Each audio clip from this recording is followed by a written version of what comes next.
Hello အားလုံးမင်္ဂလာပါရှင်ဒီနေ့ကတော့ကြာကြာလေးအထားခံပြီးတော့ထမင်းဖြူနဲ့အရင်လိုက်တဲ့ဝက်သားထောင်းကြော်လေးကိုကြော်ပြပေးသွားပါမယ်ရှင် Channel ကို like and subscribe လုပ်ခဲ့ပေးဖို့လည်းမမေ့ပါနဲ့နော်ပထမအဆုံးအနေနဲ့ဝက်သားကိုစားရယ်ပြီးတော့ဟင်းချုပ်မုံရယ်ကြက်သားမုံရယ်ထည့်ပါမယ်ထပ်ပြီးတော့စနွေးမုံရယ်ပြီးတော့အယောင်တင်မုံရယ်ထည့်ပါမယ်တေချာလေးနှက်ဆက်သွားအောင်အသားတွေကိုအရသာမုံတွေတေချာလေးဝင်သွားအောင်ပေါ့နော်9မိနစ်10မိနစ်လောက်အခုလိုမျိုးနေပြီးတော့ထားမယ်ဂျင်းတွေကိုလည်းအခုလိုမျိုးပုံစံလေးပပလေးလီးထားပါမယ်ပြီးရင်တော့ဝက်သားတွေကိုပြုတ်ပါမယ်အပေါ်ကနေဂျင်းလေးထည့်လိုက်မယ်နောက်ထပ်ပဲငံပြားရဲ့အကျဲတစွန်းလေးထည့်လိုက်ပါမယ်ရှင်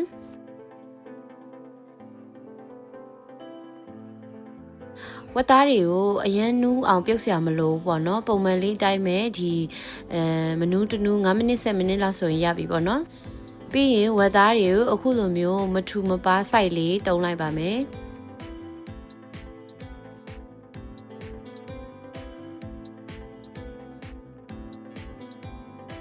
တုံးမိသွားပြီဆိုရင်တော့အခုလိုမျိုးပဲပြပြလေးတွေဖြစ်သွားအောင်လုပ်လိုက်ပါမယ်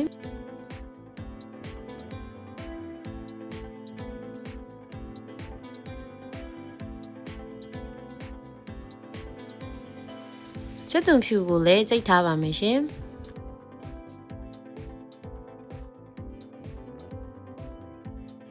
ဒါကတော့မကြော်သေးခင်မြည်ကြီးရဲ့ကဏ္ဍဖြစ်ပါတယ်ဆိုင်းချုံမဝင်မဝင်မြည်ကြီးတာပေါ့နော်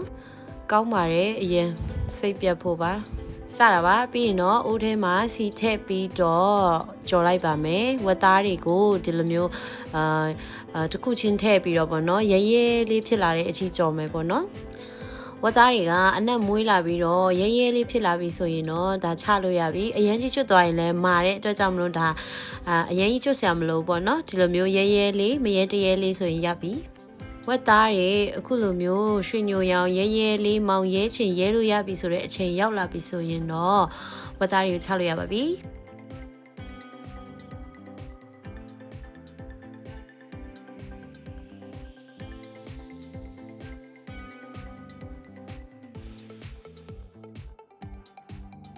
ဒါလည်းမီးစမ်းတဲ့ကဏ္ဍဖြစ်ပါတယ်အရင်ဆောက်ကောင်းတယ်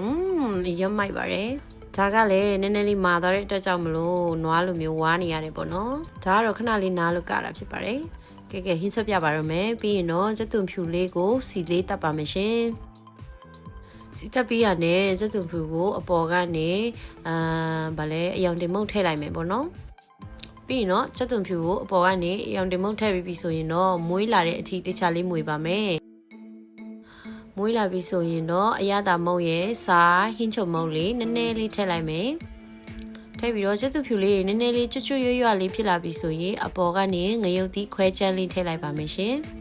ငရုတ်သီးခွဲချမ်းကခဏလေးနဲ့တူးတက်လို့မီးအေးလေးနဲ့ဒီလိုမျိုးကြော်ရမယ်ပေါ့နော်ငရုတ်သီးနဲ့ရောစက်သူဖြူနဲ့တွေရောမွေးလာပြီးရွရွလေးတွေဖြစ်လာပြီဆိုရင်တော့အပေါ်ကနေဝက်သားလေးတွေထည့်လိုက်ပါမယ်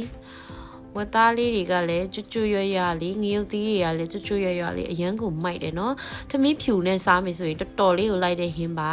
ပြီးတော့ကိုကအဆောင်နေမှာနေရဆိုရင်လည်းဒါမျိုးချက်ထားမယ်ဆိုရင်3-4ရက်လောက်အထားခံပါတယ်ပြီးရင်သူကပဲဟင်းနဲ့ဆိုရင်လည်းအရန်ကိုလိုက်တဲ့ဟင်းတစ်မျိုးဖြစ်ပါတယ်